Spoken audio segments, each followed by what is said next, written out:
Yun, magandang araw sa inyong lahat mga tol. At ngayon po ay November 27, 2025. Pag-usapan natin ito pong kahandaan daw ni Vice President Sara Duterte na palitan na kung kinakailangan si Pangulong Bongbong Marcos. Alam niyo nung napanood ko tong balita na ito, naalala ko yung pelikula ni Harrison Ford, saka sino ba yung babae doon na vice presidente? Presidente si Harrison Ford sa mga kaidaran ko diyan at saka siyempre yung mga ate kuya natin baka napanood niyo yon. Yung tinutukoy kong pelikula ay Air Force One. Yung Air Force One, ito ay kwento ng pagtatangka sa buhay ng Pangulo ng Estados Unidos kapalit ng isang leader ng isang teroristang grupo. No? And syempre, nung hinayjack nila yung Air Force One, yung eroplano ng Estados Unidos, nalagay sa alanganin yung buhay ng presidente doon.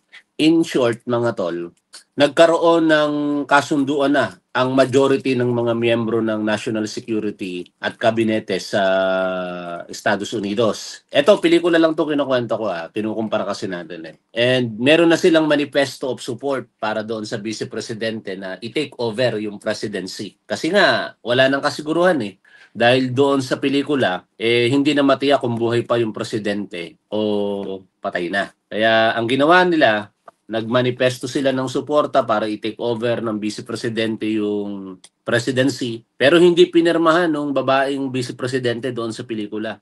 Kasi yun ang tawag na delikadesa. Saka syempre pagrespeto kung sino talaga ang pinuno at kinalal ng taong bayan. Pero dito sa Pilipinas, bagamat pelikula lang yung kinukumpara ko, dito sa Pilipinas, realidad to. Mabuti pa sa pelikula, merong sense of delikadesa at saka sense of responsibility, ika nga. Si Sara Duterte, biruin mo, vice presidente ka, tapos sasabihin mo sa harapan ng publiko na handa ka na pumalit sa pagiging presidente. Parang ano, 'di ba? Parang napaka walang kaisipan na pagpapahayag Hindi parang hindi niya iniisip na siya ay vice presidente, na siya yung by law of succession papalit talaga kay Pangulong Bongbong Marcos. Kaya dapat sa isang vice presidente hindi niya iniisip kailanman na mawala na sa pwesto yung Pangulo ng Pilipinas. Wala yung pinakaiba sa mga vice mayor, vice gobernador, pero iba ang utak talaga nitong si Sara Duterte. May mga sabi-sabi pa siyang binibigay ko ang buhay ko at ang buong pagkatao ko sa bayan. Naniniwala ba kayo doon mga tol na itong si Sara Duterte binibigay niya talaga ang kanyang buong buhay at pagkatao o binibigay niya lang dahil gusto niya makakuha ng confidential funds? Kain tayo. Ha? Kain tayo mga tol. May mga nanonood naman na tatanga-tangang Duterte supporters dito sa atin. Ang hilig talaga manood ng mga tatanga-tanga na mga ito, ano? Hoy, mga tangang Duterte supporters. Kung hindi ba naman kayo saksakan ng katangahan, gusto niyo ako matigil sa pagbablog, di ba? Kung gusto niyo ako matigil sa pagbablog, unahin niyo sa inyong sarili. Huwag kayong manood sa akin, mga tanga. Kasi itong mga nandito sa atin sa Top 1 program, dito sa ating Top 1 Live, kaya nanonood dyan dito sa ating programa kasi alam nila na sumusuporta ako sa gobyerno, lalong-lalo na sa ating mahal na Pangulong Bongbong Marcos. At sa pamamagitan ng panonood nila, na susustain ko yung ginagawa ko rito. Kaya ang gagawin ng mga sumusuporta sa ating Pangulo at sa gobyerno, susuportahan din si Top 1 as long as na hindi ako sumasalekwa doon sa pagsuporta sa gobyerno, lalong-lalo na kay Pangulong Bongbong Marcos. O, di ba? O kaya hindi nila ako iniiwan kahit paano, merong kulang-kulang 300 na manonood po sa atin ngayon at baka maya-maya dumami pa yan, di ba? Ganun kasi, hindi nila hahayaan na ang sumusuporta kay Pangulong Bongbong Marcos na vlogger ay mawala sa ere. Kaya kahit paano nagla-like sila, pinapanood nila tayo, sinusuportahan nila si Top 1. Kasi gusto nilang magpatuloy ang programa na ito. Kayo, di ba gusto nyo akong mawala sa ere? Ayaw nyo na akong mag-vlog. Gusto nyo tigilan ko ang mga Duterte. Nood kayo ng nood sa akin. Tinutulungan nyo lang ako sa ginagawa ko. Di ba? Ang laking katangahan nun. Baka may mag-react na naman sa inyo, mga tangang Duterte supporters, na ang aga-aga nagmumura ako dito. Hindi po pagmumura yon. Ang tanga ay katotohanan. Fact po yan, no? Sa isang tao. Mindset, mindset. Mindset. Pagkatanga ang isang tao, hindi niya na alam kung ano yung dapat niyang gawin at hindi dapat gawin. Katulad ninyo, mga Duterte supporters na mga tanga. Oh, dapat hindi kayo nanonood sa akin, pero nandito kayo, nood kayo ng nood. Balik tayo dito kay Sara Duterte na ambisyosa, no? Ang aga-aga, ito yung isa sa mga napanood ko sa balita. Anak ng teteng na yan. Oh, ito tuloy ang naging sagot ni Undersecretary Claire Castro. O, sige nga, pakinggan nga natin yung kanyang tugon. Ba't walang video yan? Nawala or natanggal? Ulitin natin ha. Dapat yung may katanungan, nasa na yung kay Ivan Mayrina. Mas maganda yung tanong ni yung version kay Ivan Mayrina, may tanong. Habang po sinagot ni VP Sara Duterte ang tanong kung handa siyang maging Pangulo sakaling magbitiw si Pangulo Marcos. Sabi po niya, and I quote, "There is no question about my readiness. Does the President have a message to the Vice President expressing her readiness and willingness to take his place?" Handa na po siya maging Pangulo kapag po nawala or natanggal ang Pangulo sa pwesto. Tama po ba yon, Sir Ivan? Yun po ba ang sinabi niya? Handa siyang pumalit sa Pangulo kapag nagbitiw. Ang tanong din natin sa taong bayan, handa na po ba kayo sa mas marami pang Mary Grace Piatos? Yun. Unang-una po, ang Vice Presidente. Hirap yun. Ayaw natin sa mas marami pang Mary Grace Piatos, mga tol. Bakit ba binanggit yan ni Undersecretary Claire Castro? Milo muna tayo, mga tol. Ganito kasi ang sitwasyon. Si Sara Duterte bilang Vice Presidente ay nanghingi ng confidential funds noong 2022 na nagkakahalaga ng 125 million pesos. At bilang Education Secretary for 2 years, siya ay humingi ng confidential funds amounting to 612.5 million pesos. And syempre, ang ating Kongreso merong oversight functions. Tinitingnan nila kung nagagasto ba, na ipapatupad ba ng tama. Unfortunately, ang dami ngayong mga balasubas, mga senatong at saka contractors na pag-uusapan natin sa ibang pagkakataon. Yun ang natuklasan nila, no? Na hindi pala nagamit ng tama yung confidential funds. At sa kanilang pag-iimbestiga, inimbitahan nila itong si Vice Presidente Sara Duterte at yung mga tauhan niya, particular sa Department of Education. In short, mga tol, nagkaroon sila ng pagpapaliwanag yan. At naging bahagi ng pagpapaliwanag nila ay ginamit daw nila itong confidential funds bilang intelligence funds o kung anuman, ano? At isa doon sa recipient sa napakaraming mga pangalan ay si Mary Grace Piatos. O, kaya nabanggit yan ni Undersecretary Claire Castro. Na alam naman natin, mga tol, non-existent itong Mary Grace Piatos, no? At ang dami pang mga pangalan na ginamit nila. In short, gawa-gawa lamang. Ang tanong ni Undersecretary Claire Castro, gusto nyo ba ng mas marami pang Mary Grace Piatos? Siyempre, kung ako tatanungin nyo, ayoko. Pero higit sa lahat, ayoko nung nananapak ng sheriff, ayoko nung nagme-meltdown sa hindi mabilang na pagkakataon, ayoko nung mistulang parang baliw na haharap sa camera, sasabihin, huhukayin ang labi ng dating Pangulong Marcos Sr. at itatapon sa West Philippine Sea.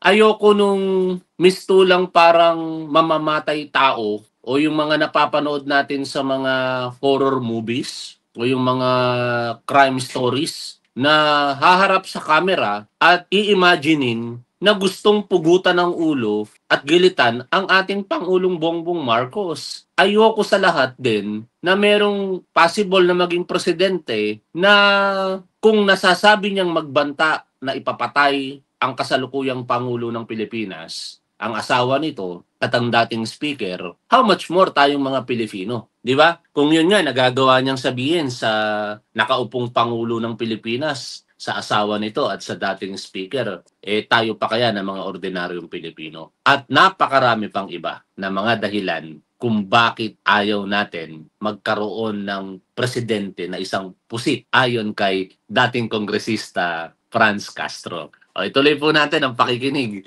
dito po kay Undersecretary Claire Castro na napaka-epektibo sa kanyang ginagawang trabaho. For a vice president to anticipate the resignation of the president.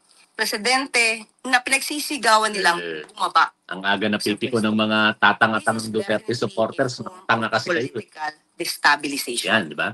Pinapaghina niya ang public Political destabilization talaga ito, mga tol. Yung ginawa ni Sara Duterte na yung calculated move, no? Ganyan kagahaman sa kapangyarihan itong mga Duterte at mga supporters nito, no? Palibhas ang mga tanga kasi, katulad nito, may mga nanonood ng mga tangang Duterte supporters. Kung hindi ba naman kayo mga tanga, uulitin ko sa inyo. Ang aga-aga ninyong ginagalit ang inyong mga sarili, mga tanga. Ako, ganito lang ako dito, pero relax lang ako. Unang-una, ang panonood nyo, mga tangang Duterte supporters, kumikita ako sa YouTube.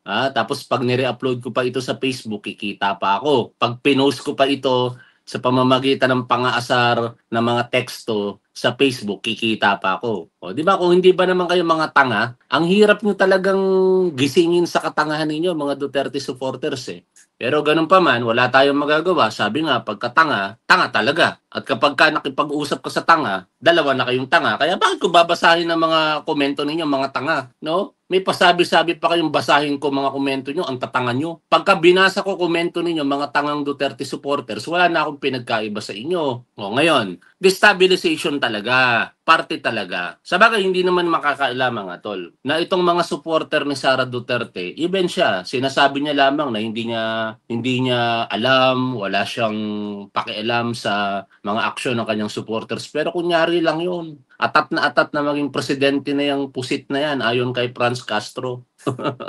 confidence ng tao sa administrasyon.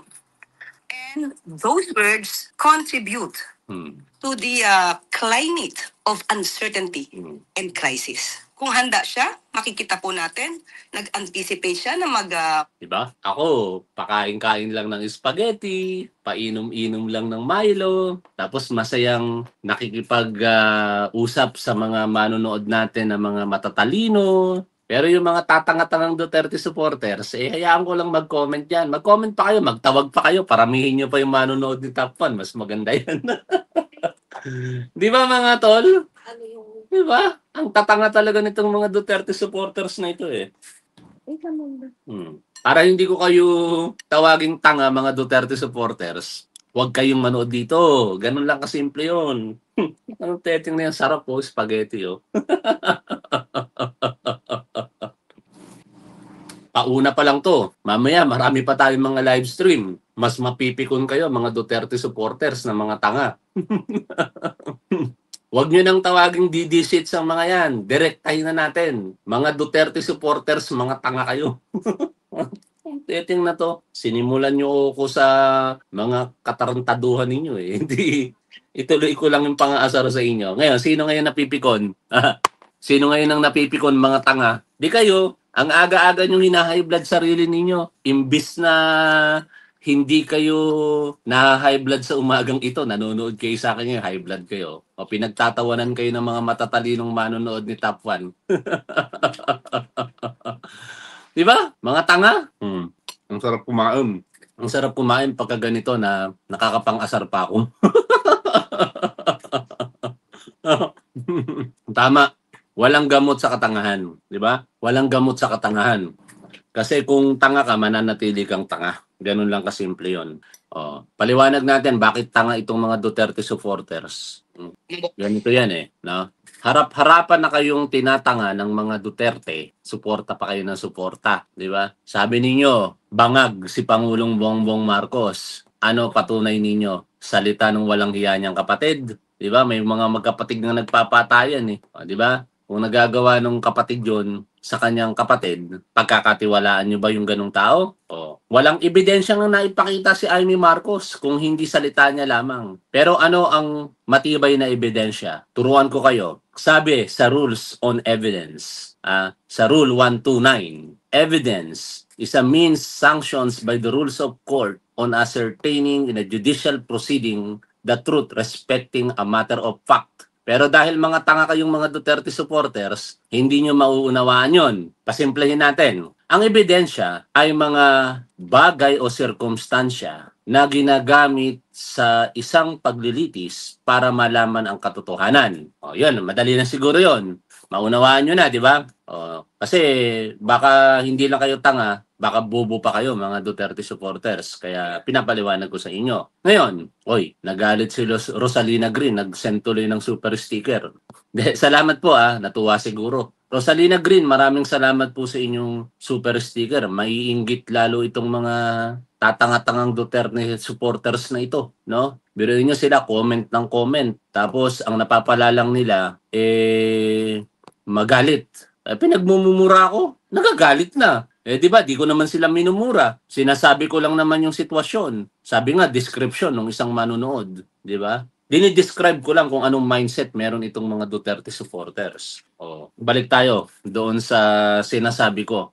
Saan tayo maniniwala? Sa isang salita na alam naman natin kung ano ang pinaguhugutan nitong si Amy Marcos, malamang inggit sa kanyang kapatid, o doon sa isa sa mga pinaka mabigat na ebidensya para po tanggapin partikular sa isang paglilitis sa korte. Meron kasing iba't ibang uri ng ebidensya. Merong tinatawag na real evidence saka testimonial evidence, di ba? Bahagi ng real evidence, yung mga documentary, object evidence, physical evidence. Yung testimonial evidence, yan ang pinaka mahinang ebidensya sa hierarchy of evidence. Testimonya kasi kailangan mo ng corroborative, kailangan mo ng karagdagang mga ebidensya. Si Amy Marcos, ano yung karagdagang mga ebidensyang sinabi niya? Wala. Ipinakita niya, wala kung hindi salita, di ba? Si Pangulong Bongbong Marcos, ano ang ginawa? Sabi nung tunay na bangag at adik na si dating Pangulong Rodrigo Duterte na ngayon ay nakakulong na sa Hague, Netherlands dahil sa pagpatay o pagpapapatay sa libo-libo nating mga kababayang Pilipino, crimes against humanity ang kanyang kinakaharap, gumagamit siya. Merong confession. Inamin niya mismo na siya'y gumagamit ng marijuana at ino-overuse ang fentanyl kasi feeling niya siya'y nasa cloud9 kapag overuse siya ng fentanyl. Saka alam naman natin yung manifestation. Ang addict, violente. Kung hindi naman violente, sa pag-iisip violente. Ang addict, tingnan nyo ang itsura. Hindi maganda, tumatabing ang mukha katulad nung nangyari kay Rodrigo Duterte. Ang addict, dysfunctional ang pamilya. Si Pangulong Bongbong Marcos, ang ayos ng pamilya, ang babait ng mga anak, merong mahayos na asawa, di ba? Higit sa lahat, matino mag-isip, napakapasensyoso, hindi ganoon ang addict. Pero, syempre, yun ay manifestation lamang. Ang ebidensyang pinag-uusapan natin, nung November 2021, di ba yung tunay na bangag na si Rodrigo Duterte, nagpasa rin siya na merong kandidato na gumagamit ng drugs, particular cocaine. Ano ginawa ni Pangulong Bongbong Marcos that time? Nagpa-drug test. Ano ang resulta ng drug test? Negative. Ibig sabihin, hindi siya gumagamit ng illegal na droga. Pero dahil mga tatanga-tanga kayo, hindi nyo maunawaan kung ano yung ebidensya sa kasinungalingan. Ang hirap kasing paliwanagan ng tanga, no, mga tol, kaya wala tayong magagawa. Anyway, balik tayo dito po sa ating titulo mismo. Yung kahandaan ni Sara Duterte na maging presidente, huwag kayong maniniwala dyan, mga tol. Pag naniwala kayo sa kahandaan na yan, ang laking katangahan yan. Gusto nyo ba na yung confidential funds for more than 2 billion pesos since 2016 hanggang 2022 nang siya'y mayor ng Davao City, i-apply niya sa pagiging presidente ng Pilipinas? In fact, nung hindi pa Pangulo si Rodrigo Duterte, ang confidential funds ng Office of the President, wala pang 1 bilyong piso eh. Nagsimula lang naman yung bilyones na halaga ng confidential funds kay Rodrigo Duterte na no? Kaya ang nangyari, parang naging kalakaran na, at ngayon, nagpatuloy na rin sa Marcos Jr. administration. Pero, nagsimula lahat yung confidential funds na yan na bilyones sa panahon ng tatay niya na si Rodrigo Duterte.